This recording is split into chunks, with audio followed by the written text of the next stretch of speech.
किताब ख़त्म की, तो ये बहुत अच्छा होगा कि इस वक्त हम लोग होमवर्क की भी बात कर रहे हैं, राइट। तो मैं आपको कुछ सवाल दूंगा, तो उस सवाल का आपका पहला होमवर्क आपके पास रेडी होगा। जब हम 3 होमवर्क कर लेंगे तो आप मुझे सबमिट करेंगे होमवर्क, और उस होमवर्क पे नंबर मिलेगा, इसलिए ज़रूरी है कि आप होमवर्क करें। और आपका होमवर्क के नंबर कम होंगे तो आपको फिर परीक्षा में ज़्यादा नंबर लाने पड़ेंगे क्रेडिट के लिए, राइट। ओके, हम कुछ सवाल लिखते हैं।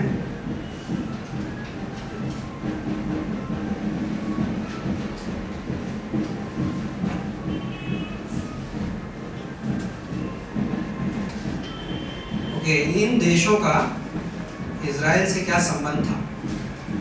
जो मैं कुछ नाम दूंगा, देशों का नाम दूंगा, उनका इजराइल से क्या संबंध था? ओके, पहला देश है मोआब,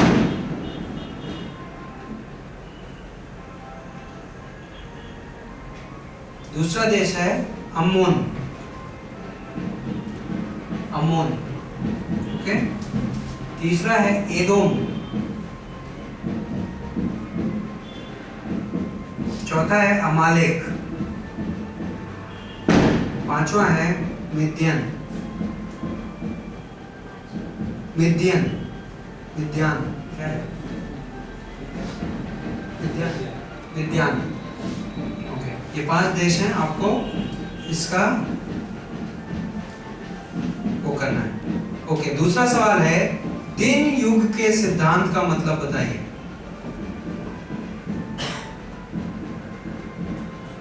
दिन युग का सिद्धांत आपको ध्यान है?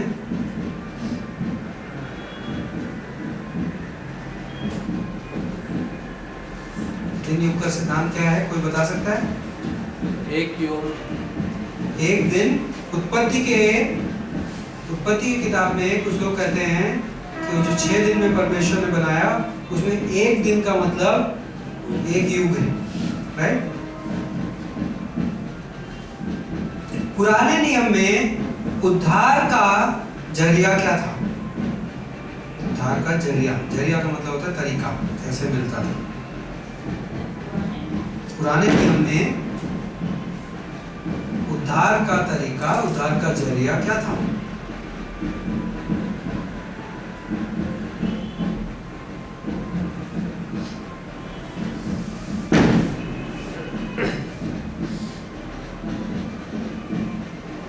इब्राहिम की वाचा, अगला सवाल है।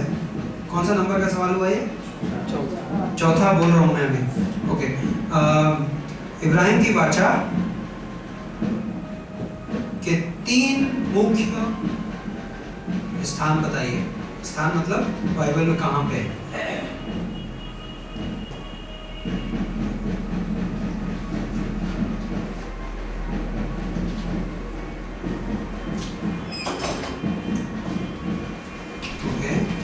फिर आप एक सवाल लिखिए, परमेश्वर ने 6 दिन में, किस दिन में क्या बनाया? ठीक है, आपको अपनी बाइबल में खोजना है। 6 दिन में परमेश्वर ने दुनिया बनाई ना, किस दिन में क्या बनाया? पहला दिन, दूसरा दिन, तीसरा दिन, ऐसा कर।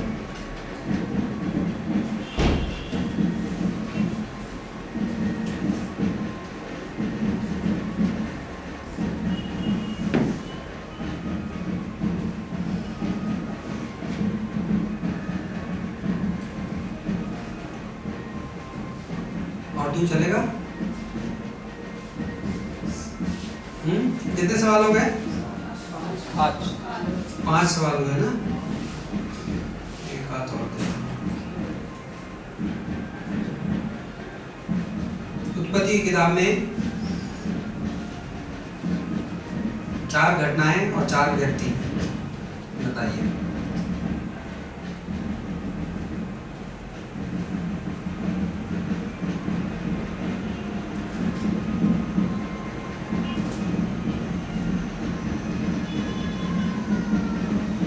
आखिरी सवाल, 4 घटनाएं और 4 मुख्य व्यक्ति, है ना? 4 मुख्य घटनाएं, 4 मुख्य व्यक्ति। अच्छा, आखिरी सवाल ये है कि इब्राहिम की वाचा में 3 क्या मुख्य वादे दिए गए हैं? 3 वादे। इब्राहिम की वाचा में 3 वादे, महान नाम, महान देश और जमीन। चलिए अब हम लोग रेडी हो जाएं तो निर्गमन की किताब को 3 मुख्य वादे क्या हैं? 3 मुख्य वादे खोजिए। आपके पास बहुत टाइम है, मैं 2-4 हफ्ते के पहले नहीं मांग रहा हूँ आपसे, इनफैक्ट तीसरे होमवर्क के बाद मांग रहा हूँ। आप अपनी बाइबल में खोजिए, अपने क्लास के स्टूडेंट्स से आपस में डिस्कस कर सकते हैं, है ना। फाइनली आपका उत्तर सही होना चाहिए, ये मेरी आशा है। नहीं आता तो अगले आने वाली क्लासेस में आप मेरे से पूछिए। ओके, निर्गमन की किताब। ओके, निर्गमन की किताब का शीर्षक है निर्गमन, राइट। बहुत भारी बात बता दी मैंने। निर्गमन का मतलब होता है बाहर जाना, कहीं जब कोई कहीं से बाहर जा रहा होता है। एक्चुअली निर्गमन की किताब का विषय क्या है? परमेश्वर इजराइल के लोगों को मिस्र देश से बाहर ले जाएगा, राइट। और हम ये किताब किसने लिखी?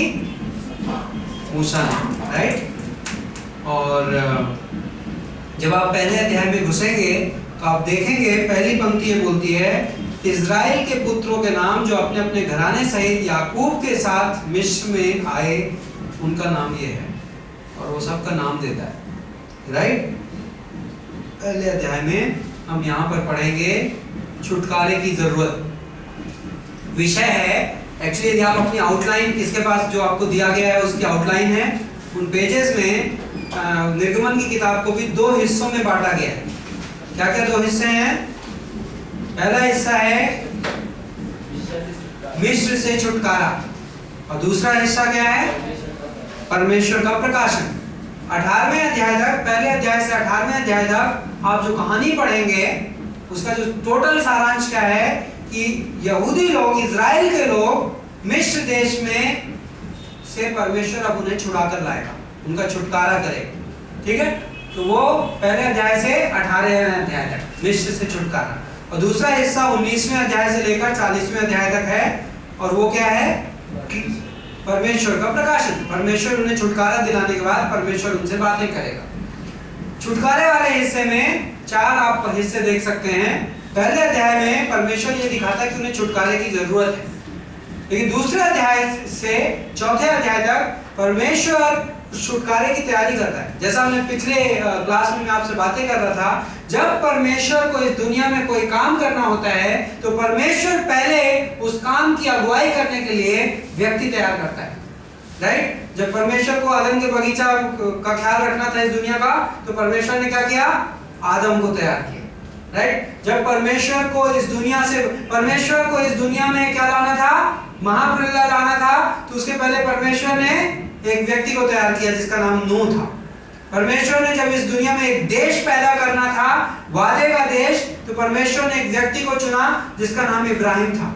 तो वैसे ही परमेश्वर जब इजराइल के लोगों को मिस्र की गुलामी से बचाने को तैयार हो रहा है, तो परमेश्वर एक व्यक्ति का चुनाव करता है और उसे तैयार करता है, और उसका नाम है मूसा। तो आप उसकी कहानी देखते हैं 2 से 4 अध्याय में। फिर परमेश्वर एक्चुअली इजराइल को छुटकारा देता है। उस पूरी कहानी को आप 5वें अध्याय से 15वें अध्याय तक देखते हैं। और फिर जब परमेश्वर उनको बचा के मिस्र देश से बाहर ले आता है, तो फिर उन्हें जंगलों में जाके रहना पड़ता है, और उन जंगलों में परमेश्वर उनको कैसे बचाता है, सुरक्षा कैसे देता है, वो 15वें से 18वें अध्याय में देखेंगे। और उसके बाद हम 19वें अध्याय से देखेंगे परमेश्वर उनसे बातें करता है, उनको प्रकाशन देता है, राइट। तो ये हमारी कहानी है, और हम पहले अध्याय में चलते हैं। पहले अध्याय में छुटकारे की जरूरत क्या है? तस्वीर दिखाता है परमेश्वर। या आपने जो उत्पत्ति के आखिरी अध्याय में जो तस्वीर देखी, वहां पर छुटकारे की कोई जरूरत नहीं थी, वो लोग मजे में थे, राइट। उनके डैडी के पास आके फिरौन झुका था, उनकी पूरी देश में इज्जत थी, राइट। लेकिन निर्गमन की किताब में आप देखते हैं उन सब लोगों का नाम 7वीं पंक्ति बोलती है, ओके, पहले 5वीं पंक्ति बोलती है याकूब के वंशज कुल 70 थे। ये चीज हमने उत्पत्ति की किताब में भी देखी थी। कितने लोग थे? 70 थे। यूसुफ तो पहले से ही मिस्र में था और यूसुफ और उसके सब भाई और उसकी पीढ़ी के सब लोग मर गए, राइट? उस पीढ़ी के लोग मर गए, परंतु इजराइल के वंशज फूलते फलते और संख्या में अधिक बढ़ते गए और फैलकर अति सामर्थी हो गए, जिससे कि समस्त देश उनसे भर गया। 8वीं पंक्ति में, तब मिस्र में एक नया राजा राज्य करने लगा जो यूसुफ को नहीं जानता था, राइट? और उसने अपनी प्रजा से कहा, देखो इजरायली संख्या में हमसे अधिक और सामर्थी हो गए हैं, आओ हम उनके साथ बुद्धिमानी से व्यवहार करें, कहीं ऐसा ना हो कि वे बहुत बढ़ जाएं और युद्ध छिड़ जाने पर वे हमारे शत्रुओं से जा मिले और हमसे लड़कर देश से निकल जाएं। ओके, पहला इंपॉर्टेंट चीज यहाँ पर 9वीं पंक्ति जो आप पढ़ रहे थे, इसमें 2 शब्द हैं, इजरायली लोग हमसे अधिक और सामर्थी हैं। मतलब क्या हुआ? इजरायली लोग सिर्फ गिनती में नहीं बढ़ रहे हैं बल्कि मजबूती में भी बढ़ रहे हैं। 2 चीजों में बढ़ रहे हैं, गिनती में भी बढ़ रहे हैं और मजबूती में बढ़ रहे हैं। इंपॉर्टेंट सेवकाई का सिद्धांत वो ये है कि जब हम सेवकाई करते हैं तो हमारा फोकस सिर्फ गिनती में नहीं होना चाहिए, हमारा फोकस मजबूती पर भी होना चाहिए। चर्च सिर्फ गिनती में नहीं बढ़ना है, चर्च को आत्मिक मजबूती में भी बढ़ना है, राइट? और यहां पर वो अद्भुत चीज हो रही, जब प्रभु आशीष देता है तो सिर्फ एक चीज नहीं है, प्रभु के आशीष में दोनों हैं। वो बाहरी तौर पे भी बढ़ रहे हैं और आंतरिक तौर पे भी बढ़ रहे हैं, राइट? और इतना बढ़ रहे हैं कि 12वीं पंक्ति ये बोलती है कि वो लोग डर गए उनसे, राइट?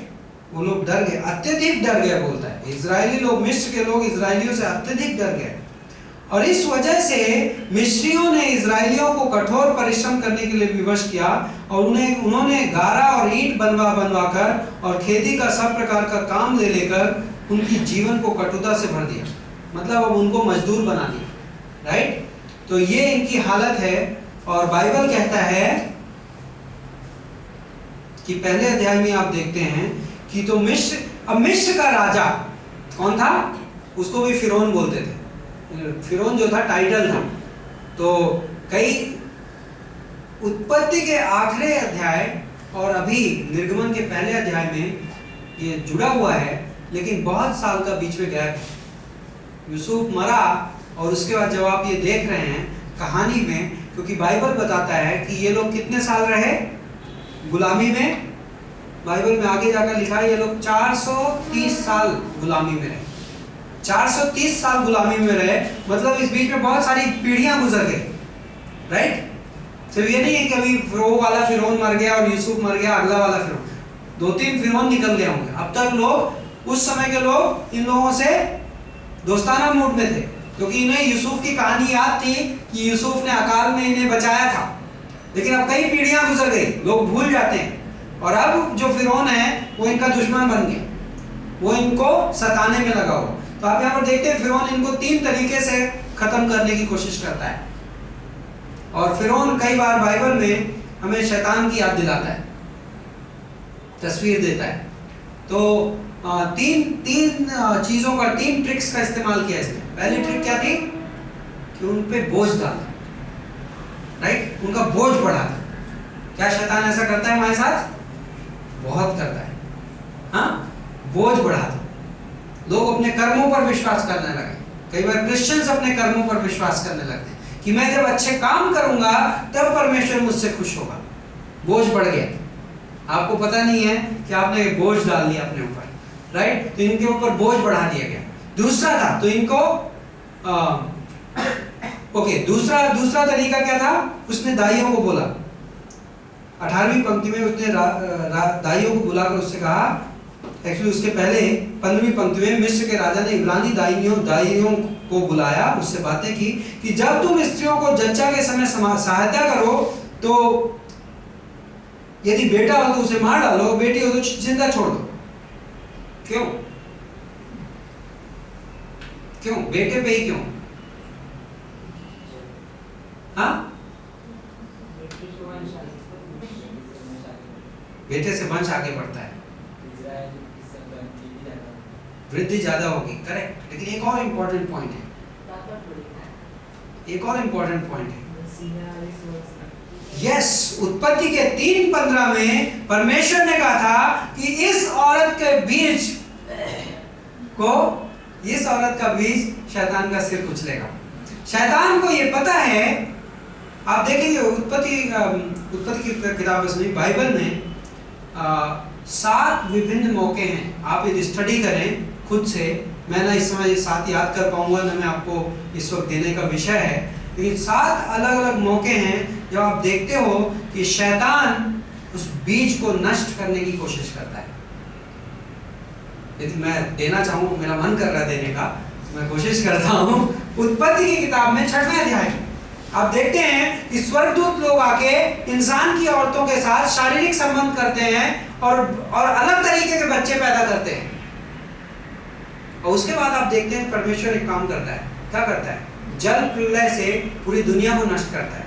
आपको पता है क्यों? कई बार लोग उसका मीनिंग नहीं समझते क्यों हुआ। मीनिंग ये है कि शैतान ने स्वर्गदूत भेज के, जो दुष्ट आत्माएं थे, एक्चुअली दुष्ट आत्माओं के द्वारा इन औरत के बीज को गंदा कर दिया, कंफ्यूज कर दिया। क्योंकि अब परमेश्वर मसीहा कहां से भेजेगा यदि औरत का बीज करप्ट हो जाए? परमेश्वर का नहीं, मैं बताता हूं, मैं इस दुनिया को नष्ट कर दूंगा और सिर्फ एक धर्मी परिवार बचा के रखूंगा और उससे दुनिया को फिर बढ़ाऊंगा। बीज नहीं खत्म होने पाएगा। परमेश्वर के वादे कभी टूटते नहीं है। अब यहाँ पे दूसरी बार ये घटना है निर्गमन की किताब में। क्या है?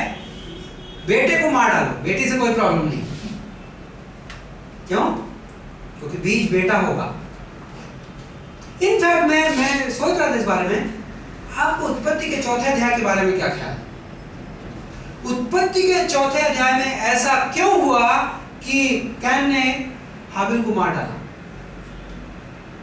आपको पता है, शैतान को इस बात का पता नहीं था पूरी दुनिया के इतिहास में कि बीज कब आएगा। उसे यह पता था कि बीज आएगा। उसे, हमको और आपको जितना बीज के बारे में पता है उसको उससे ज्यादा पता था, क्योंकि वो रिसर्च कर रहा था, उस वर्ग में पहले रहा हुआ था, उसने परमेश्वर की योजनाएं सुनी हुई थी। और शैतान को यह पता था बीज कैसा होगा, नहीं शैतान को यह नहीं पता था बीज कब आएगा। तो शैतान, तो आप देखते हैं इंटरेस्टिंग है, उत्पत्ति के 4थे अध्याय में हवा को बच्चा पैदा होता है, बेटा, और हवा कहती है इसका नाम हम कैन रखेंगे क्योंकि परमेश्वर ने हमें ये दिया है। तो एक हिसाब से हवा क्या कह रही है? हवा ने जिंदगी में पहली बार बेटा देखा। हम लोग प्रेगनेंसी देखते हैं, बच्चा पैदा होता देखते हैं, हमारे लिए आम बात है। लेकिन आप कल्पना करिए, आदम और हवा के पहला बच्चा हुआ। आदम सोचता होगा ये क्या है? ये क्या हो गया? मेरी पत्नी का शेप कैसे बदल गया? और फिर बच्चा पैदा हुआ। ये तो हवा बोली होगी, आपको ध्यान है परमेश्वर ने कहा था एक बीज आएगा, पहला बच्चा है। उन्हें क्या लगा होगा? ये मसीहा पैदा हो गया, मसीहा आ गया, परमेश्वर ने हमें दिया है। उसके बाद कैन पैदा हुआ। उसके बाद सॉरी, पहले कौन पैदा हुआ? पहले हाबिल पैदा हुआ, पहले कैन पैदा हुआ? देखिए उत्पत्ति के 4थे अध्याय में मेरे ख्याल से हाबिल पैदा हुआ।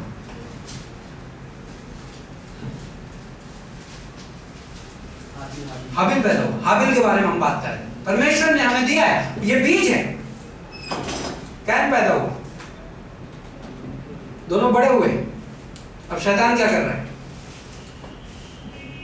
शैतान बोल रहा है ये बीज है, ये मेरा सिर कुचलेगा।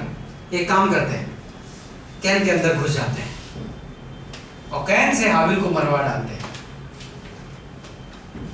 क्योंकि अदरवाइज इतनी बड़ी क्या बात थी कि कैन हाबिल को मारने लगे, मर्डर कर दे। कुछ गहरा कारण होना चाहिए। मेरे हिसाब से कारण यह था कि शैतान को इस बात की शंका थी कि हाबिल मसीहा है, मार डालो। और शैतान बार बार ये करता है। आपको जाने यीशु मसीह पैदा हुआ तो क्या हुआ? फिरौन ने कहा कि उस उम्र के जितने भी बच्चे वहां बैतलहम में हो सबको मार डालो। क्यों? क्योंकि शैतान के लिए वो बीज बहुत खतरनाक है। शैतान बीज को नहीं चाहता, शैतान बीज को नष्ट करना चाहता है। मुझे सारे याद नहीं आ रहे तो मैं आपको बताऊंगा नहीं इस वक्त, लेकिन हम किसी रैप में किसी क्लास में जरूर करेंगे कि 7 अलग अलग मौके। पिछले सेमेस्टर में मैंने एक क्लास में दिया था और मैं इस समय दिमाग में जोर डालूंगा तो मैं डायरेक्शन चेंज कर दूंगा। लेकिन हम ये कह रहे हैं कि उत्पत्ति के दूसरे अध्याय में फिरौन वही काम कर रहा है। वो कह रहा है परमेश्वर ने वादा किया है और मैं इस वादे को खत्म करूंगा। लेकिन आप देखते हैं क्या होता है,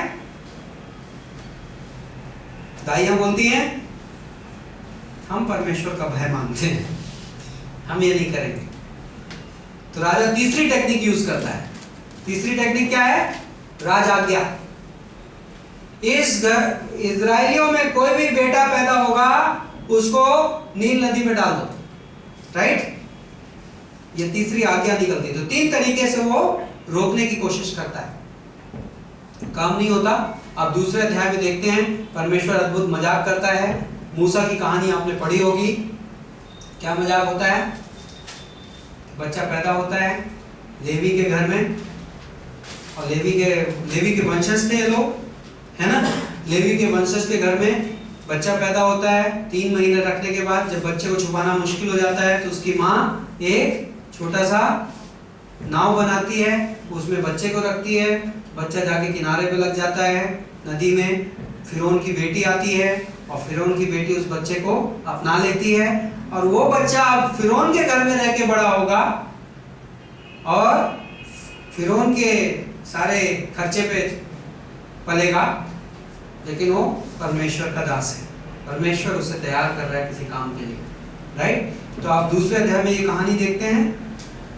लेकिन मूसा बड़ा होता है, कहानी बहुत फास्ट जा रही है दूसरे अध्याय में, और आप देखते हैं एक्चुअली प्रेरितों का काम 7वां अध्याय की 22 से 29 में जब स्तिफनुस संदेश देता है तो उस संदेश में वो कहता है कि मूसा 40 साल तक महल में था। तो उससे ये पता चलता है कि मूसा किस उम्र तक? 40 साल की उम्र तक। तो ये उत्पत्ति के दूसरे अध्याय में 40 साल बहुत फास्ट गुजरते हैं। और एक दिन आप देखते हो कि जब मूसा जवान हो गया 11वीं पंक्ति में, तो उसने अपने भाई बंधुओं के पास जाकर उन्हें बहुत कठोर परिश्रम करते देखा, और देखा कि एक मेरे इब्रानी भाई को एक मिस्री पीट रहा है। तो जब उसने इधर उधर देखा कि आसपास कोई नहीं है, तो उसने उस मिस्री को मार डाला और उसे बालू में छिपा दिया। फिर दूसरे दिन बाहर जाकर उसने 2 इब्रानियों को आपस में लड़ते देखा। उसने दोषी व्यक्ति से पूछा तो अपने साथी को क्यों मार रहा है? उसने कहा, किसने तुझे हम दोनों पर शासक और न्यायी ठहराया है? क्या जिस प्रकार तूने मिस्री को मार डाला उसी प्रकार मुझे भी मार डालना चाहता है? तब मूसा डर गया। उसने सोचा निश्चय ही वो बात खुल गई है। जब फिरौन ने ये बात सुनी तो उसने मूसा को मार डालना चाहा, परंतु मूसा फिरौन के सामने से भागकर मिद्यान देश में जा पहुंचा। ओके? और इब्रानियों का 11वां अध्याय इस पे थोड़ी सी कमेंट्री देता है और हम उसको पढ़ना चाहेंगे, क्योंकि इस बात से ऐसा लगता है कि मूसा सिर्फ अपनी जान बचाने के लिए महल छोड़ के भागा, बट एक्चुअली इब्रानियों का 11वां अध्याय उस पे हमें कमेंट्री देता है और हमें उसको देखना चाहिए, जिसमें कारण पता चलता है कि मूसा ने क्यों वहां से भागा और क्यों वो जगह छोड़ी। विश्वास से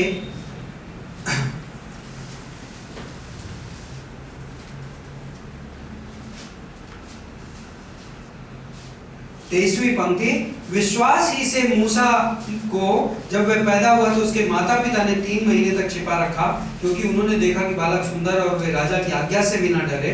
तो ये तो माता पिता की तारीफ है।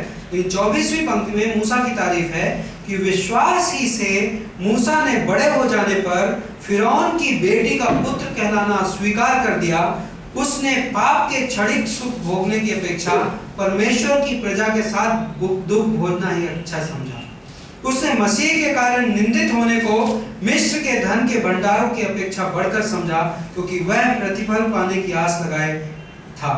विश्वास ही से उसने राजा को के क्रोध की चिंता ना करते हुए मिस्र देश को छोड़ दिया, क्योंकि वह अनदेखे को माने देखते हुए दृढ़ बना रहा। मूसा ने क्यों छोड़ा महल, और मूसा ने मिस्र देश क्यों छोड़ा?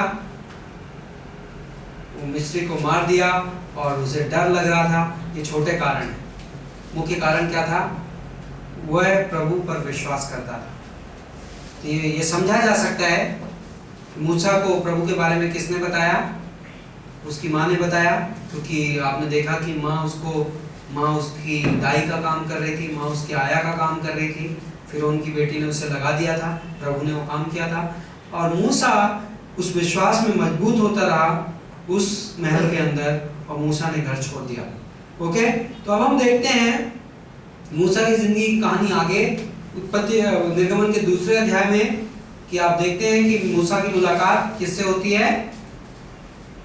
मिद्यान देश के एक याजक की बेटियों से होती है 16वीं पंक्ति में। वो कहां पर होती है? एक बार फिर कुएं के किनारे पहुंच गए आप लोग, है ना, कि कुआं के किनारे मुलाकात होती है। और यहाँ पर आप मूसा में वही क्वालिटी देखते हैं जो आप रिबेका में देखते थे। क्या करता है मूसा? पानी भर भर के उनके भेड़ बकरियों को पिलाता है और मेहनत करता है और उन लोगों को बचाता है बाकी चरवाहों से। और आप देखते हैं कि इस कहानी में जो उनका पिता है रूएल, उन लड़कियों का पिता, वो कहता है कि उसको घर पे लेकर आओ, और फिर घर पे लाते हैं और मूसा से काफ़ी इम्प्रेस होता है। मूसा की शादी कराता है अपनी बेटी से, सिप्पोरा से। और ये कहानी बहुत फास्ट हो रही है। लेकिन 23वीं पंक्ति में आप देखते हैं, बहुत दिनों के बीतने पर मिस्र का राजा मर गया। इजरायली लोग बंधुआई के कारण आहे भर भर के पुकार उठे, और जो दुहाई उन्होंने बंधुआई के कारण दी, गुलामी के कारण दी, वह परमेश्वर तक पहुंची। अतः परमेश्वर ने उनका कराहना सुना, और परमेश्वर ने इब्राहिम, इसहाक और याकूब के साथ बांधी गई अपनी वाचा को स्मरण किया, और परमेश्वर ने इजरायलियों पर दृष्टि करके उन पर ध्यान दिया। राइट, तो यहाँ पर आप देखते हैं ये भूमिका कि परमेश्वर उनके छुटकारे की जरूरत समझ रहा है, और परमेश्वर एक व्यक्ति को तैयार कर रहा है उनको छुटकारे में अगुवाई करने के लिए। ओके, तो तीसरे अध्याय में चलते हैं हम। मूसा शादीशुदा हो गया।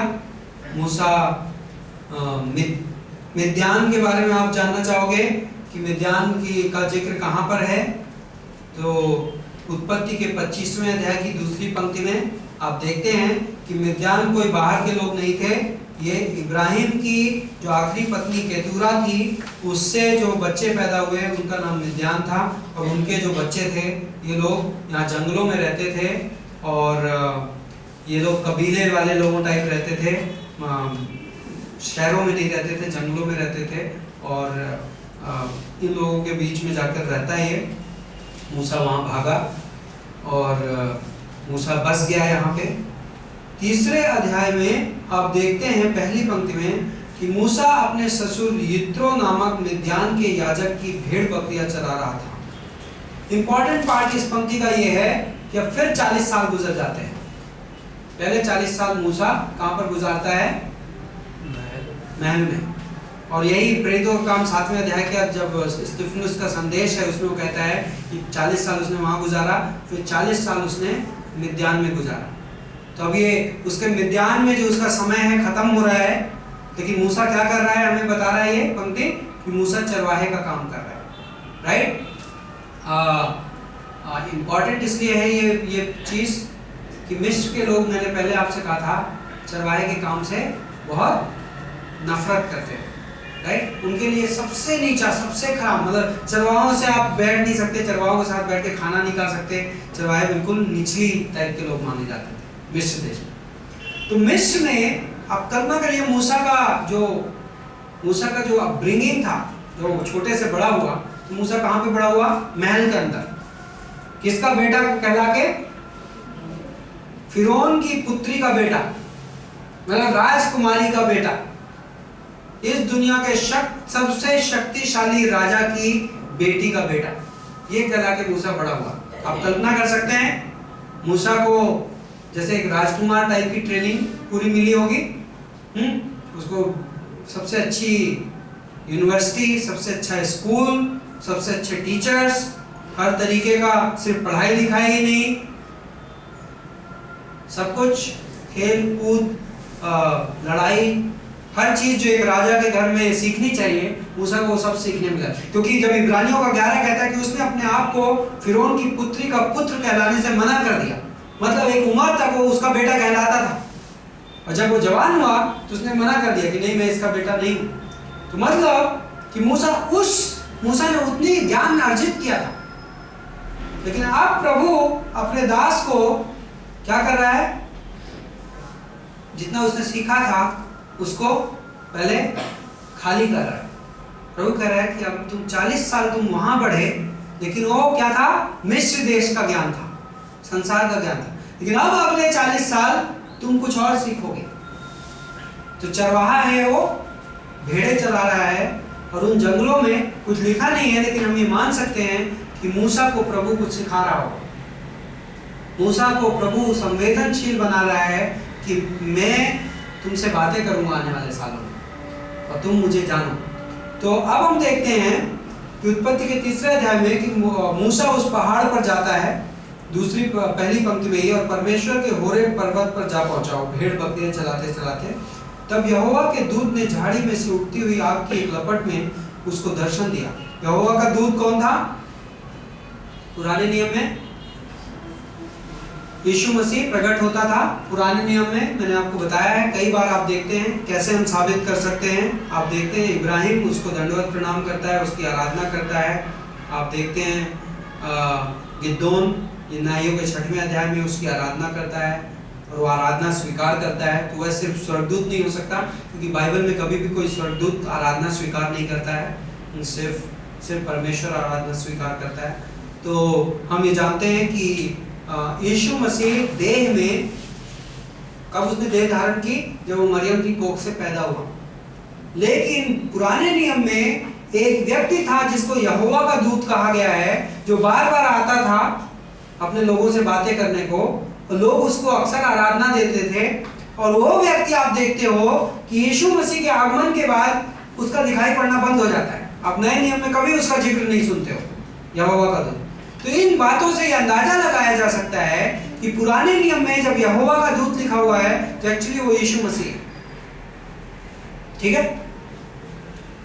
तो यहां पर यहोवा के दूत ने झाड़ी में से उठती हुई आग की एक लपट में उसको दर्शन दिया और उसने दृष्टि की। तो मूसा यीशु मसीह के सामने खड़ा था और उसने दृष्टि की, और देखो झाड़ी तो जल रही है पर भस्म नहीं होती। अतः मूसा ने कहा, मैं उधर मुड़कर उस अद्भुत दृश्य को अवश्य देखूंगा कि ये झाड़ी भस्म क्यों नहीं होती। जब यहोवा ने देखा कि वह देखने के लिए मुड़कर चला आ रहा है, तो परमेश्वर ने उसे झाड़ी के बीच में से पुकारा और कहा, मूसा हे मूसा। और उसने कहा, मैं यहाँ हूँ। तब यहोवा ने कहा, तू और निकट मत आ, अपने पैर से जूतियां उतार दे, क्योंकि तू जिस स्थान पर खड़ा है वह पवित्र भूमि है। अद्भुत अध्याय है ये, और यह अध्याय हमारे दिल से बहुत बातें करता है जब हम पढ़ते हैं, क्योंकि परमेश्वर इस अध्याय में मूसा से उसकी बुलाहट के बारे में बातें करता है। और यह अध्याय खास तौर से जब हम बुलाहट का विषय, परमेश्वर हमें बुलाहट देता है। नया नियम कहता है कि बहुत सारे बुलाए गए पर कुछ चुने गए, और कुछ विश्वासी उस पंक्ति को बिल्कुल टोटली तरोड़ मरोड़ के समझते हैं। एक्चुअली उसका मतलब बिल्कुल भी नहीं है। कई लोग ये सोचते हैं कि इस विश्वासी जीवन में परमेश्वर कुछ खास लोगों को चुनता है और उनसे सेवकाई कराता है। मैं सारांश बोल रहा हूँ, कई लोगों की समझ है, लेकिन वो गलत समझ है। जब यीशु मसीह ने कहा कि बहुत सारे बुलाए गए और कुछ चुने गए, उसका मीनिंग ये था, बाइबल ये बताता है कि जब परमेश्वर किसी को चुनता है तो उस चुनाव का आधार परमेश्वर का पूर्व ज्ञान होता है। ये मैं संडे को भी समझाने की कोशिश कर रहा था कि परमेश्वर जब किसी को चुनता है तो उसका आधार परमेश्वर का पूर्व ज्ञान होता है। इसका मतलब यह है कि परमेश्वर शुरुआत से जानता है कि आप अपनी जिंदगी में क्या निर्णय लेंगे, उस आधार पर परमेश्वर चुनता है। ठीक है? इसका मतलब यह है कि यदि परमेश्वर ने मुझे पास्टर बनाया तो परमेश्वर ने मुझे पास्टर बना दिया इसलिए मैं पास्टर हूं, ऐसा नहीं है। तो इससे जो बाकी लोग जो संसार में रहना चाहते हैं वो कहेंगे परमेश्वर ने मुझे नहीं चुना, तो मैं संसार में रह रहा हूं और मैं मस्ती कर रहा हूं और मैं प्रभु की सेवकाई इसलिए नहीं कर रहा हूं क्योंकि प्रभु ने मुझे नहीं चुना। लेकिन बहुत सारे बुलाए गए, उसका मतलब यह है कि जब परमेश्वर किसी व्यक्ति को उद्धार में लाता है तो वह उसे एक बुलाहट भी देता है। समझ रहे हैं आप? जब जब कोई भी व्यक्ति यीशु मसीह पर विश्वास करता है तो परमेश्वर उसके जीवन में एक बुलाहट देता है। इफिसियों 2:10 कहता है कि हम अनंत से कुछ कार्यों के लिए सृजित हैं। अनंत से परमेश्वर ने अनंत में यह तय किया कि वह हमसे कुछ करवाना चाहता है। उसको हम बुलाहट बोलते हैं। हर व्यक्ति के जीवन में एक बुलाहट है। लेकिन यीशु मसीह कहता है मत्ती के 22:14 में कि बहुत सारे बुलाए गए लेकिन कुछ चुने गए। क्यों कुछ चुने गए पता है आपको? क्योंकि बहुत सारे बुलाए गए लेकिन ज्यादातर लोगों ने उस बुलाहट को अस्वीकार कर दिया। परमेश्वर लोगों को बुलाता है कुछ करने के लिए, लेकिन लोग क्या करते हैं? कहते हैं नहीं, मेरे पास बहुत सारे काम हैं, मैं व्यस्त हूं। और इसलिए स्वयं के चुनाव की वजह से लोग सेवकाई नहीं करते हैं। और चूंकि परमेश्वर शुरू से जानता है कि कौन चुनेगा और कौन नहीं चुनेगा, इसलिए परमेश्वर उसके आधार पर लोगों को चुनता है। तो हम ये नहीं कह सकते बीमा न्याय आसन के सामने खड़े होके कि परमेश्वर आपने मेरे पास्टर को चुना था, आपने हमारे चर्च में सॉन्ग लीडर को चुना था, आपने हमारे चर्च में जो सेवकाई करते थे उनको चुना था, लेकिन आपने मुझे चुना नहीं था। परमेश्वर कहेगा नहीं, ऐसा नहीं था, मैंने बहुत सारों को बुलाया लेकिन कुछ ने चुना, इसलिए वो चुने गए। आप समझ रहे हैं मीनिंग? और इसलिए कोई भी विश्वासी गैर जिम्मेदारी से यह नहीं कह सकता है कि चूंकि मेरे पास बुलाहट नहीं है। सबके पास बुलाहट है, प्रत्येक व्यक्ति बुलाया गया है और प्रत्येक व्यक्ति का हिस्सा इंपॉर्टेंट है। प्रत्येक व्यक्ति अपनी जगह पर प्रभु का दास है। कोई भी हो, पुरुष हो, स्त्री हो, बच्चा हो, बड़ा हो, यदि आप प्रभु यीशु मसीह पर विश्वास करते हैं तो आपकी जिंदगी में एक बुलाहट है। तो हम बुलाहट के विषय को देख रहे हैं कि मूसा को परमेश्वर ने उसके जीवन की बुलाहट बताई इस अध्याय में। प्रभु ने उससे मुलाकात की और प्रभु ने कहा, पहली चीज प्रभु के दास के लिए इंपॉर्टेंट है, मूसा सैंडल उतार। इससे पहले तू सैंडल पहन, तुझे सैंडल उतारना पड़ेगा। सैंडल पहनना किस चीज की तस्वीर होती है? कहीं जाते हो जब आप, प्रभु ने हमको आज्ञा दी है जाने के लिए, राइट? कहां पर वो पंक्ति है? किसी भजन संहिता 126 में है या कहां पर है? यहाँ कहता है कि धन्य है वो पांव जो सुसमाचार के प्रचार के लिए जाते हैं, राइट? रोमियो के 10 में भी वो पंक्ति बराबर और कोट की गई है, आई थिंक यशायाह की किसी पंक्ति से। लेकिन धन्य है वो पांव। और इफिसियों का 6 क्या कहता है? कौन से जूते पहन लो? सुसमाचार के प्रचार के जूते पहन लो। तो जूतियां कहीं जाने की बात करती है। जब हम जूती पहनते हैं तो हम कहीं जा रहे हैं और हमें आज्ञा दी गई है कि जाओ। मतलब जूतियां क्या बताती हैं? सेवकाई, राइट? और हमें जूतियां पहनने को कहा गया है। लेकिन जूतियां पहनने के पहले एक स्टेप बहुत जरूरी है। क्या है? कि अपनी जूतियां उतारो। क्योंकि यदि मैं जूतियां उतारूंगा नहीं तो मेरी पहनी हुई जूतियां सही नहीं है। तो प्रभु के दास के लिए जरूरी है कि वो परमेश्वर की उपस्थिति में जूतियां उतारना सीखे। यहां पर जूतियां उतारना आराधना की तस्वीर। प्रभु कहता है कि पवित्र स्थान है। पवित्र स्थान इसलिए नहीं तो कोई स्थान पवित्र होता है। कई बार लोगों ने इस कहानी को लिया और लोग चर्च के अंदर जूते पहन के नहीं आते हैं और नहीं आते हैं तो मुझे उसमें कोई तकलीफ नहीं है कि यदि आपकी बाइबल टीचिंग सही है और आप संगत ही सही आधार पर करते हो तो मुझे फर्क नहीं पड़ता आप जूता पहन के करो या जूता बिना पहने करो। मैं तो इनफैक्ट पिछले हफ्ते किसी को बोला काश मैं किसी चर्च का पास्टर बनूं जहां बिना जूते पहन के बढ़िया जमीन में कारपेट बिछा के और ढोलक और हारमोनियम लेके आराधना करें तो मुझे बहुत मजा आएगा।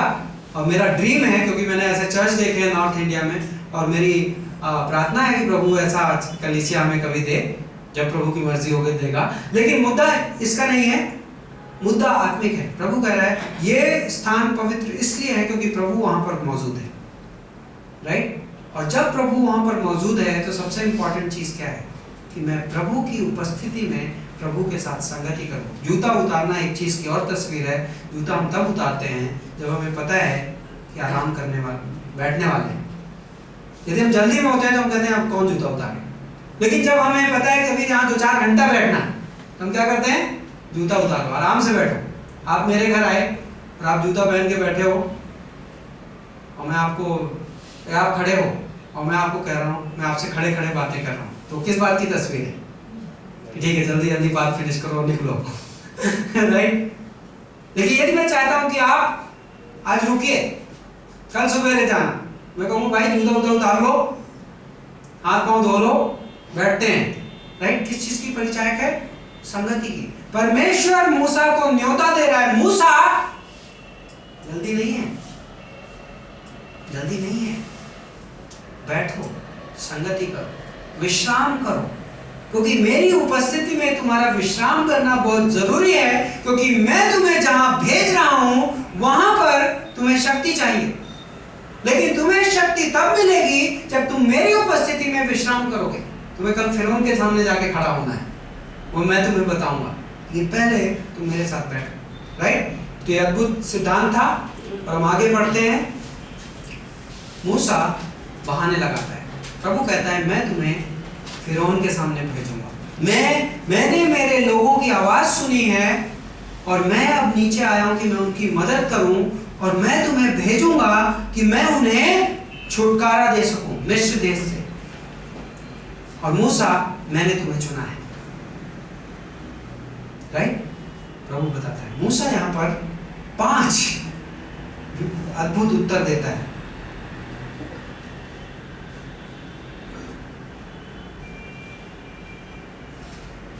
एक चीज और ध्यान दीजिए, जो प्रभु कहता है कि मैंने अपने प्रजा की पीड़ा को देखा और मैं उन्हें छुड़ाने वाला हूं।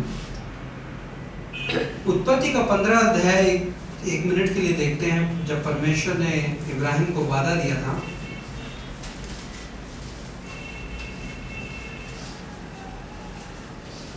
तेरहवीं पंक्ति में, तब परमेश्वर ने इब्राहिम से कहा। परमेश्वर अंत को शुरू से जानता है। राइट। और इस संसार में, और जब हम बाइबल में कहानियां पढ़ रहे हैं तो हमें पता होना चाहिए परमेश्वर अपनी योजना पूरी कर रहा है, बिल्कुल साफ साफ तौर पर, सटीक तौर पर। 13वीं पंक्ति में 15वें अध्याय की, तब परमेश्वर ने इब्राहिम से कहा, निश्चय पूर्वक जान ले कि तेरे वंशज एक ऐसे देश में परदेशी होकर रहेंगे जो उनका नहीं है। अब आप देख रहे हैं ये चीज सच्ची हो रही है। ये पंक्ति भविष्यवाणी कितने सालों पहले, बहुत साल गुजर चुके हैं, लेकिन वो भविष्यवाणी सच हो रही है। और सुनिए, जहां उन्हें 400 साल तक गुलामी में रहना और दुख सहना होगा। क्या ये बात सच हो रही है? यस। परंतु मैं उस देश को दंड भी दूंगा जिसके गुलामी में वे रहेंगे। उसके बाद बहुत सा धन लेकर वे वहां से निकल आएंगे, परंतु तू तो शांतिपूर्वक तब तक मर जाएगा। 16वीं पंक्ति में, तब चौथी पीढ़ी में वे फिर यहाँ लौट आएंगे, क्योंकि अमोरियों का अधर्म अभी तक पूरा नहीं हुआ है। कहाँ लौट आएंगे? इब्राहिम उस समय कहाँ पे था? कनान देश में था। परमेश्वर ये वादा दे रहा था। 4 वाक्य कहते परमेश्वर, हमने उस समय इन वाक्यों पे ज्यादा जोर नहीं दिया था। यहाँ आप देखिए, कई सालों पहले, करीब 600-700 साल पहले इब्राहिम को परमेश्वर ने प्रिसाइजली बताया था कि तेरे वंश के लोग दूसरे देश में जाएंगे, वहां गुलाम बनेंगे, वहां सताए जाएंगे, और 4 पीढ़ी के बाद मैं उन्हें वापस लाऊंगा। कहाँ पर? कनान में। और आज परमेश्वर इस कहानी में, निर्गमन में, उस वादे को पूरा कर रहा है। राइट। तो मैं आपको क्यों कनेक्शन दिखा रहा हूं? ये सब कुछ कनेक्टेड है। उत्पत्ति के 3रे अध्याय में जो हो रहा था, उत्पत्ति के 12वें अध्याय में जो हो रहा था, उत्पत्ति के आखिरी अध्याय में जो हो रहा था, और निर्गमन की किताब में जो हो रहा है, कनेक्टेड है। ठीक है। तो मूसा अपनी बुलाहट का जवाब देता है। एक और चीज मेरे पास एक नोट्स में लिखा हुआ है, और आप उस पर मनन करना चाहेंगे, उसमें कुछ समझना चाहेंगे। जिन्होंने मुझे ये पेंटाटूक पढ़ाया था, उन्होंने ये दिया था। बोलते हैं आप याकूब और मूसा की जिंदगी की तुलना कीजिए। याकूब और मूसा की जिंदगियां बड़ी मिलती जुलती बहुत मायनों में। मुझे भी पहले लगा कि पता नहीं कैसे, लेकिन देखिए दोनों ने अपने अपने बड़े भाई की जगह ली। याकूब ने एसाव की जगह ली और मूसा का बड़ा भाई हारून था, लेकिन नेता कौन बना? बड़ा भाई उसके अंडर में रहा और छोटा बड़े की जगह पे रहा। ओके, उनकी जन्म बड़ी अलग से हालातों में हुई दोनों की। दोनों ने अपने अपने भाई को नाराज किया जिसकी वजह से उन्हें भागकर दूर रहना पड़ा। ध्यान है आपको याकूब की जिंदगी में क्या हुआ था? उसने अपने भाई को नाराज किया था तो सालों तक जाके लाबान के पास रहा था। मूसा के साथ क्या हुआ? 40 साल वो आके यहाँ पर मिद्यान में रहा। परमेश्वर ने दोनों से मुलाकात की। ध्यान है याकूब की मुलाकात कहाँ पे हुई थी? सपने में परमेश्वर से हुई थी। सीढ़ियां देखी थी, सीढ़ी पे स्वर्गदूतों को। ओके, दोनों को परमेश्वर ने आराम दिया। दोनों जब परमेश्वर से मुलाकात हुई तो दोनों डर गए।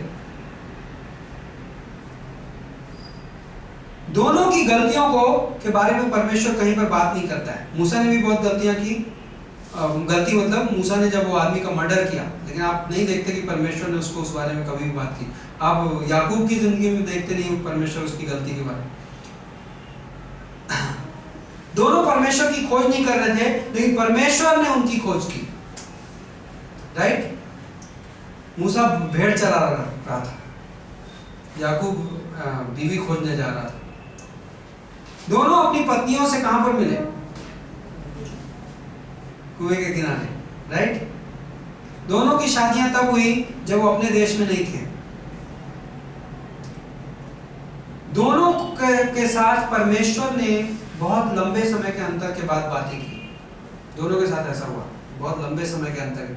मूसा विश्वासी था और उस वजह से मिद्यान में आया था, लेकिन 40 साल सन्नाटा दिखाई पड़ता है और उसके बाद परमेश्वर उनसे बातें करता है। ओके, तो ये कुछ वो थे। ओके, मूसा के जवाब सुनिए। मूसा के अद्भुत जवाब परमेश्वर को, जब परमेश्वर बुलाहट देता है, और कई सारे विश्वासी अपनी बुलाहट के बारे में परमेश्वर से को ऐसे ही उत्तर देते हैं। पहला उत्तर था मूसा का कि प्रभु मैं कौन हूं? 11वीं पंक्ति में, प्रभु मैं कौन हूं जो फिरौन के पास जाऊं और इजरायलियों को मिस्र देश से उतारूं? ये क्या उत्तर है? अयोग्यता। प्रभु मैं योग्य नहीं हूं। बहुत सारे लोग बोलते अरे मैं कैसे ये काम कर सकता हूं, मैं कैसे सड़क पे लोगों को सुसमाचार दे सकता हूं, मेरे बस का कहां है? अयोग्यता। प्रभु का उत्तर क्या था? मुद्दा ये नहीं कि आप कौन हैं। प्रभु के काम में मुद्दा ये नहीं है कि आप कौन हैं। प्रभु बोलता है मुद्दा ये है कि आप किसके हैं। मूसा तुम मेरे हो, मैं तुम्हें भेज रहा हूं। मुद्दा ये है, मुद्दा ये नहीं आप कौन है, क्योंकि आपको आपकी शक्ति में प्रभु की सेवकाई नहीं करनी है। आपको प्रभु की शक्ति में आप किसके हो ये ज्यादा इंपॉर्टेंट है। फिलिपियों का 4:13 क्या बोलता है? मैं सब चीजें कर सकता हूं प्रभु यीशु मसीह में, सब चीजें। दूसरा जवाब मूसा का, प्रभु 13वीं पंक्ति में, लोगों के पास जब मैं जाऊंगा और लोग पूछेंगे कि किसने तुमको भेजा है, तुम्हारा नाम क्या है, परमेश्वर का नाम क्या है, तो मैं क्या बोलूंगा? अज्ञानता। प्रभु मुझे पता नहीं। पहला था अयोग्यता, दूसरा था अज्ञानता। प्रभु मुझे नहीं पता आप हो कौन, मैं आपको ढंग से जानता नहीं हूं, मुझे परमेश्वर की आवाज सुननी नहीं आती। मेरा पास्टर तो बोलता है कि परमेश्वर की आवाज सुनो, लेकिन मैं सुन नहीं पाता, तो मैं कैसे सेवकाई कर सकता हूं? प्रभु बोलता है मेरा नाम मैं हूं है। राइट? प्रभु बोलता है मेरा नाम मैं हूं है, मैं हूं जो हूं। और ये इंपॉर्टेंट पंक्ति है 14वीं पंक्ति में, निर्गमन का 3:14, मैं जो हूं सो हूं, I am who I am. और मैं हूं बड़ा इंपॉर्टेंट शब्द है, क्योंकि इस नाम का इब्रानी भाषा में जो ट्रांसलेशन हुआ वो हुआ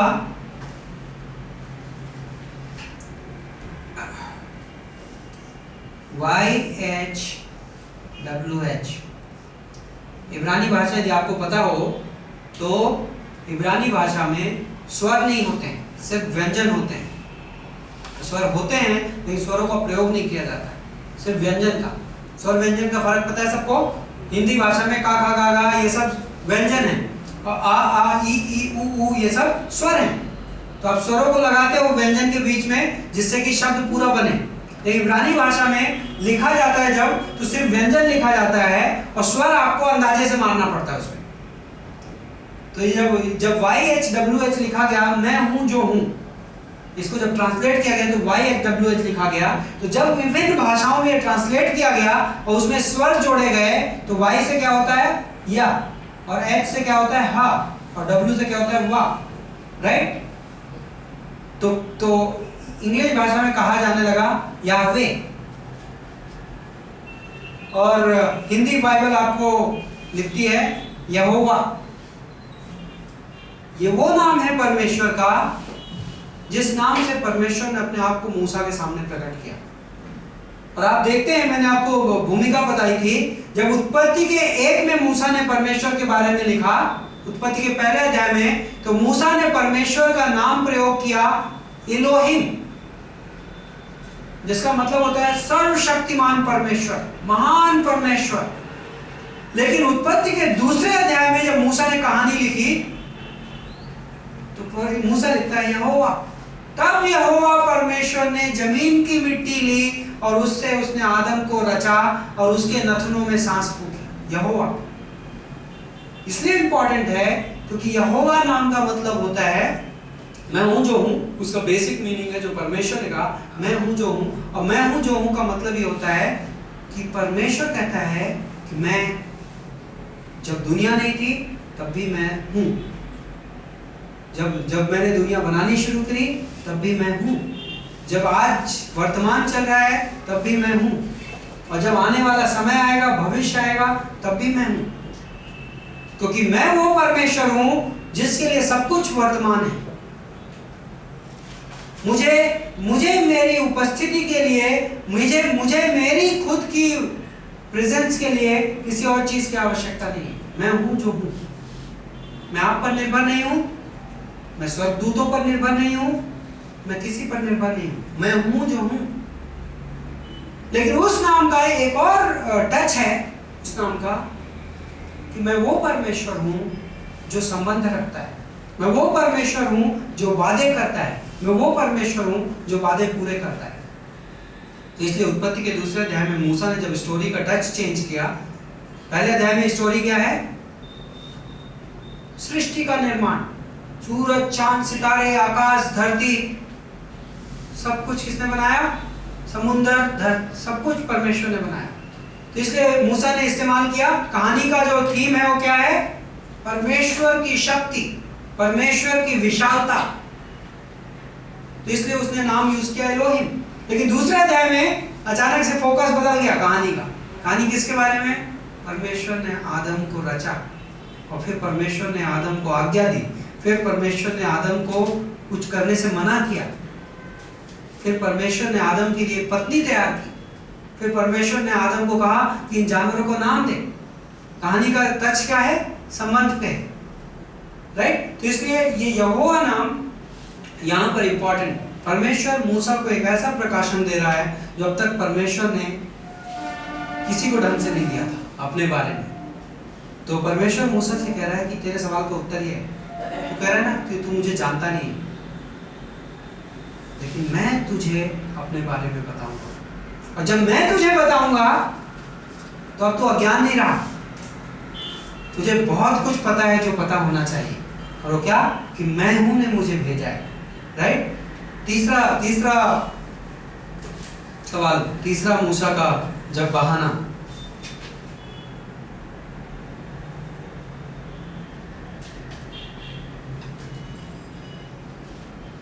अकुशलता कहां पर है?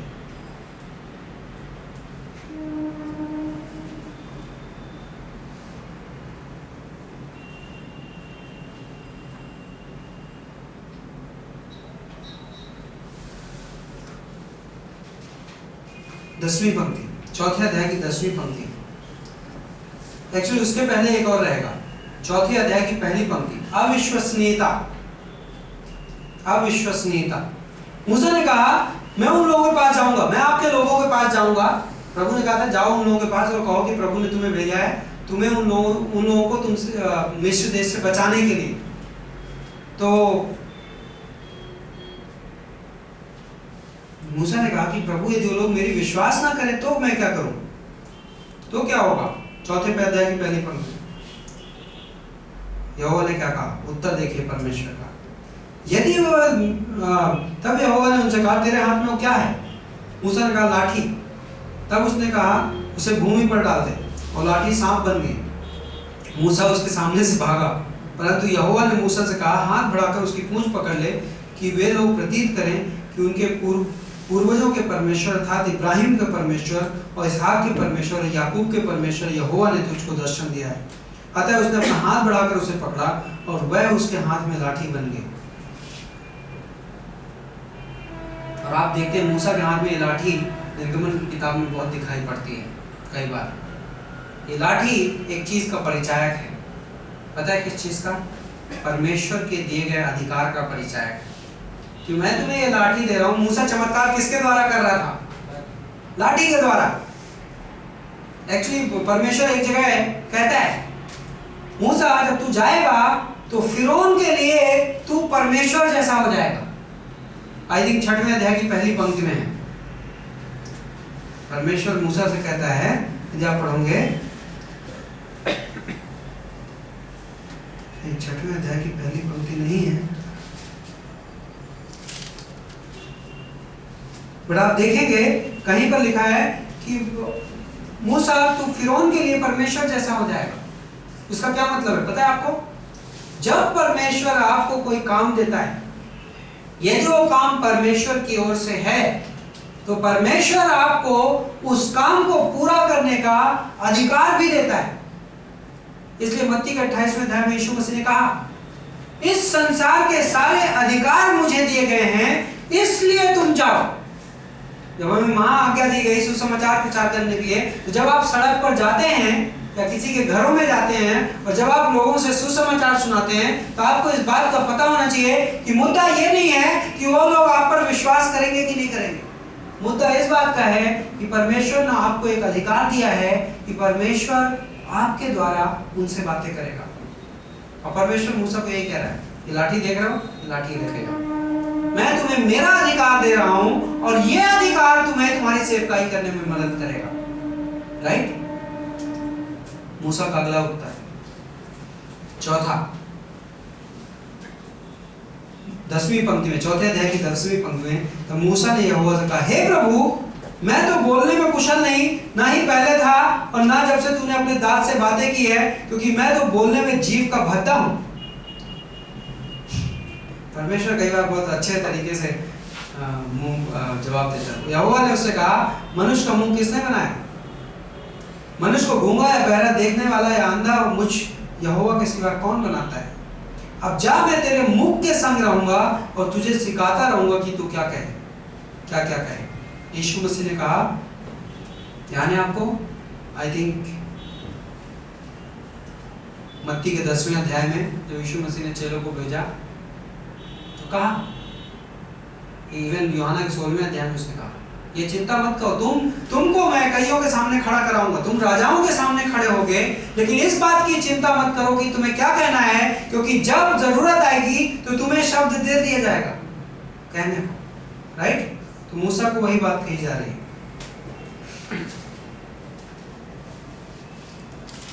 एक इंटरेस्टिंग पॉइंट है, प्रेरितों का काम 7वां अध्याय 22वीं पंक्ति खोलिए। मूसा के बारे में कही गई हैं पंक्तियां। स्तिफनुस ने अपने भाषण में कहा है, जब स्तिफनुस को मारा जा रहा था, उस संदेश में स्तिफनुस ने मूसा का जिक्र किया है। और 7वें अध्याय की 22वीं पंक्ति में स्तिफनुस कहता है कि मूसा को मिस्रियों की समस्त विद्या की शिक्षा दी गई थी और वह बातों तथा कार्यों दोनों में सामर्थी था। किस किस में? बातों तथा कामों। किस में? जुबान में प्रेरितों का काम 7:22 से कहता है कि मूसा की जुबान मजबूत थी, राइट। लेकिन यहां पर मूसा कह रहा है कि प्रभु मैं जीभ का भद्दा हूं। इंटरेस्टिंग। मतलब एक्चुअली जो हम अंदाजा लगा सकते हैं कि वो महलों में पढ़ा था, उसको बेस्ट एजुकेशन मिली, बेस्ट ट्रेनिंग मिली, तो उसको बोलना नहीं आता है, ऐसा वो नहीं हो रहेगा। मूसा को एक्चुअली बोलना बहुत अच्छा आता था। प्रेरितों का काम 7:22 क्लियर कट बोलता है। लेकिन पिछले 40 साल परमेश्वर ने उसकी जिंदगी में कुछ किया था कि जो पहले प्याला भर गया था, परमेश्वर ने पहले उसको खाली कर दिया था, राइट। जो सीखा था उसने, परमेश्वर ने उसे कमजोर कर दिया था। और ये बड़ा इंपॉर्टेंट सिद्धांत है एक प्रभु के दास की जिंदगी में कि प्रभु का दास, 2 कुरिन्थियों का 12, कि मेरी देह में एक कांटा चुभोया गया है, जिससे कि मैंने प्रभु से 3 बार प्रार्थना की कि वो कांटा हटा लिया जाए, लेकिन प्रभु ने मुझसे कहा कि मेरा अनुग्रह तेरे लिए काफी है, और इसलिए मैं अपने कमजोरियों में घमंड करता हूं, क्योंकि जब मैं कमजोर होता हूं तब मैं मजबूत होता हूं। तो मूसा एक हिसाब से बोलने में बहुत तेज है, लेकिन मूसा अब तक कमजोर बन चुका है। और ये इंटरेस्टिंग सिद्धांत है। प्रभु कहता है कोई बात नहीं, तुम जा सकते हो, तुम तैयार हो। 2 कुरिन्थियों का 10:10 क्या बोलता है? पौलुस बोलता है मेरी जुबान कमजोर है।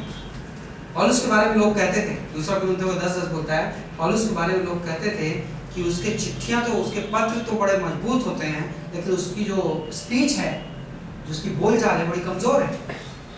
तो प्रभु पौलुस को इस्तेमाल कर सकता है। प्रभु ने पुराने नियम में मूसा को इस्तेमाल किया, और प्रभु कहता है मुझे कोई फर्क नहीं पड़ता। अकुशलता, आखिरी चीज, आखिरी, मैं रोक नहीं सकता, 13वीं पंक्ति में, परंतु उसने कहा, मूसा का 5वां उत्तर, पांचवा विरोध, मूसा ने कहा प्रभु कृपया अपनी इच्छा अनुसार और किसी को भेज दे। मेरे उत्तर तो खत्म हो गए, लेकिन अभी तक इच्छा नहीं पैदा हुई। कई सारे लोग सेवकाई का मतलब ये सोचते हैं, कई सारे लोग ये सोचते हैं कि पास्टर इसलिए करता है क्योंकि उसको मजा आता है पास्टरी करने में। मूसा बोला प्रभु मेरी इच्छा नहीं है, मैं अपनी नौकरी ज्वाइन करूंगा जाके, मैं भेड़ चराऊंगा, ज्यादा मजा आता है। तो अवमानना,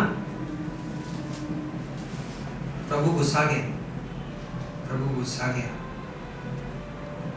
प्रभु ने उसका हल दिया। प्रभु ने कहा कि तो अपना भाई को ले जा, लेवी को, हारून को ले जा, वो बोलने में निपुण है, तो मैं तुम्हारे साथ रहूंगा। प्रभु जब तुम्हें बुलाहट देता है तो प्रभु सीरियस है। कई सारे विश्वासी अपनी जिंदगी में अपनी बुलाहट के को समझे बिना, अपनी बुलाहट को पूरी किए बिना जीते हैं।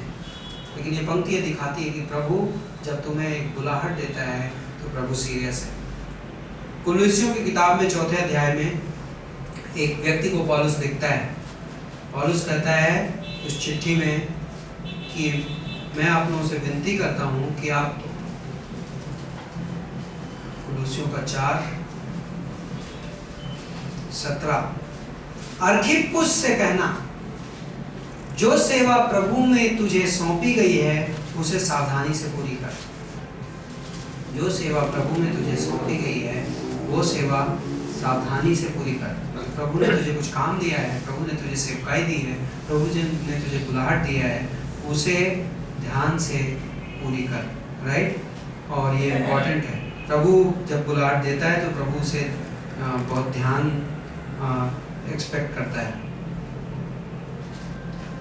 फिलिपियों का 2:13, हमें कई बार लगता है हमें इस चीज़ की इच्छा नहीं है, राइट।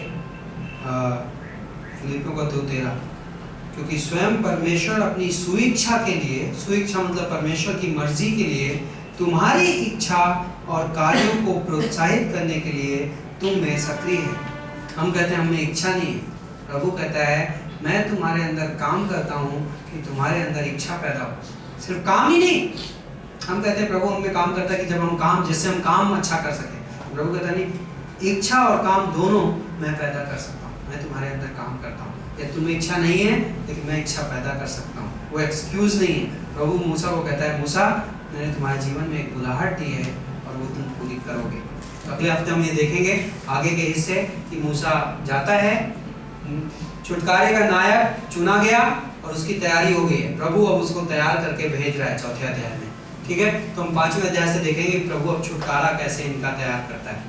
अगले हफ्ते आप लोग अब निर्गमन की किताब पढ़ना चालू कर दिए होंगे, है ना। निर्गमन की किताब का आप कम से कम, मैं आपको बताता हूँ कहाँ तक, 18वां अध्याय तो हम श्योरली पूरा कर लेंगे, 30वें अध्याय तक। यदि 30 तक बहुत भारी लगे तो 20वें 21वें तक जहां तक आप पढ़ सकें, लेकिन मेरा टारगेट रहेगा 30वें अध्याय तक। धन्यवाद परमेश्वर इस शाम के लिए, आपके पवित्र वचन के लिए और आपके लोगों के लिए। प्रभु सबको अनुग्रह देना रास्ते में, घर में, कल की सभाओं में, प्रभु यीशु मसीह के नाम से आमीन।